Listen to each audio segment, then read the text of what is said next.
Ulduar was put into lockdown, the Titan Forged banished from within. Yet not all Vrykul migrated south with Tyr and his brethren. Some got caught up in conflicts more local, such as the Winterscorn of the Winterscorn War, who, for their crimes, were sealed into the deeps of Northrend.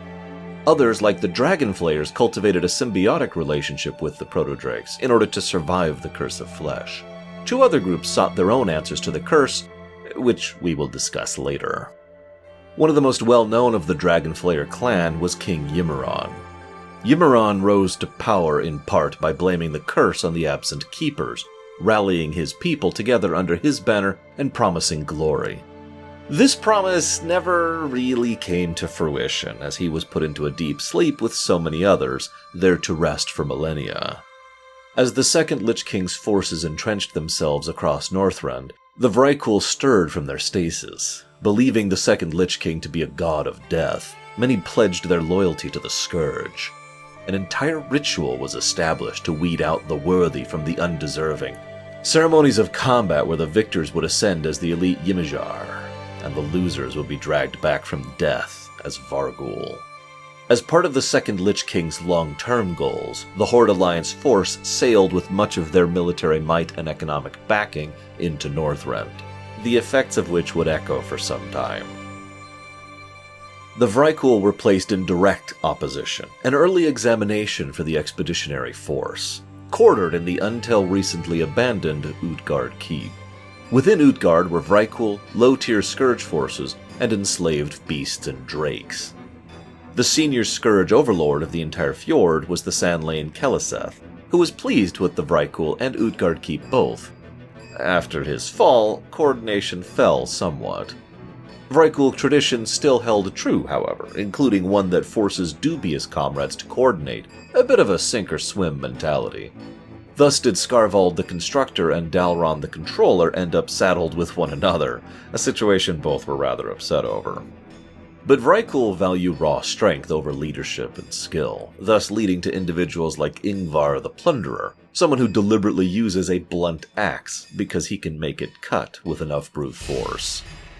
With the initial assault successful, forces charged further up to the Utgarde Pinnacle. There they found one of Ingvar's lieutenants, Svala Sorrowgrave, a woman not as strong as Ingvar but far more cunning. Svala had done the scouting and planning for assaults on the local Horde Alliance forces, and for her efforts was rewarded with transformation into Valkyr. For whatever reason, the Vrykul go out of their way to use a stasis generator to imprison living beasts as trophies. Perhaps because of their own long-term stasis?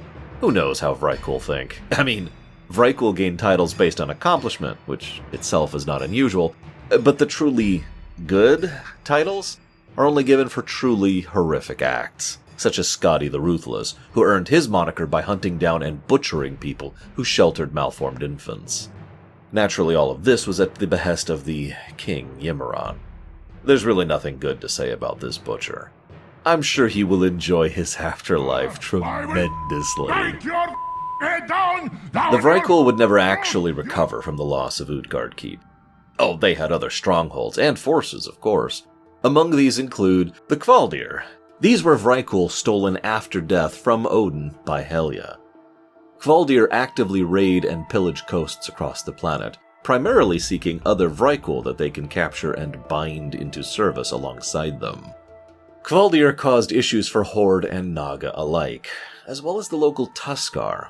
Kindly fishers and traders, the Tuskar nomads were more than willing to work with anyone willing to work with them. Unlike, say, the North Sea Freebooters, who are, well, pirates. The North Sea Freebooters were an offshoot of the South Sea Freebooters. I know, shocking. And unlike their South Sea predecessors, were not particularly intelligent, coordinated, or numerous. And unfortunately for them, the Horde and Alliance were willing to work with the Tuskar, which put the North Sea Freebooters directly in the path of Horde and Alliance boots. You can imagine how well this went for them. Meanwhile, the Druids for the Ethical and Humane Treatment of Animals, or DETA for short, were fighting in the Borean Tundra against overhunting by Hemet Nissingwary, which was causing decimation to the nearby wildlife. But something seemed off. Hemet was an avid hunter, to be sure, but essentially strip mining local animals to sell for parts? That didn't seem his style. And in fact, it wasn't his style, as Harold Lane, the Fur Baron, was responsible for the recent frenzy of financial chicanery. The real Hemet was up north, in the Sholazar Basin. The basin was one of the Titan test beds where they experimented with biome creation and life form alteration. Naturally, it was ripe for real hunting, something the adventurers joined Hemet with as he took on dreadsabers, crocolisks, rhinos, and finally protodrakes. The basin was not devoid of the more malicious hazards, however, as a local keeper requested the adventurers' aid in holding back a massive Scourge army that was slowly sweeping into the basin. Of a decidedly different take were the Frenzy Heart and the Oracles. The Frenzy Heart were selfish Wolvar who sought to injure and kill the Oracles for fun and were rather childish in their demeanor. The Oracles were innocent Gorloks seeking a better understanding of their surroundings and were rather childlike in their demeanor. The adventurers had the opportunity to choose to help one at the expense of the other. Meanwhile, as part of the overall strategy, several Sandlane princes rose Arugal from Shadowfang Keep into Undeath, and tasked him with expanding the wolf cult amongst the trappers who lived throughout the Grizzly Hills. Many of the trappers joined the wolf cult willingly, and while this might seem like an odd choice, it's worth noting their options were wolf cult, or be killed and raised as undead in servitude anyways. The few trappers who disagreed found this out the hard way, including one Mikhail. Mikhail's daughter, the expert hunter Sasha, gave her insight and information to the Alliance adventurers in the area and assisted them in dismantling the wolf cult and destroying Erugal once more. The Horde forces would have assisted, but they were having internal issues. You see, Grizzly Hills were a gold mine, both literally and figuratively, absolutely flush with badly needed resources for the efforts in Northrend. The Horde and Alliance tenuously shared these resources, but some time ago, a young Garrosh Hellscream interacted with an equally young Orcish woman, Krenna. Krenna believed Thrall was an unfit ruler, as his decisions had led to the Horde being stranded in resource-dry regions where survival was difficult, as a deliberate penance for the First and Second Wars, as well as to maintain the peace with the Alliance. As she talked with him, Garrosh, as is his tendency, took her opinions as his own, and began championing the idea of taking what they need from the Alliance.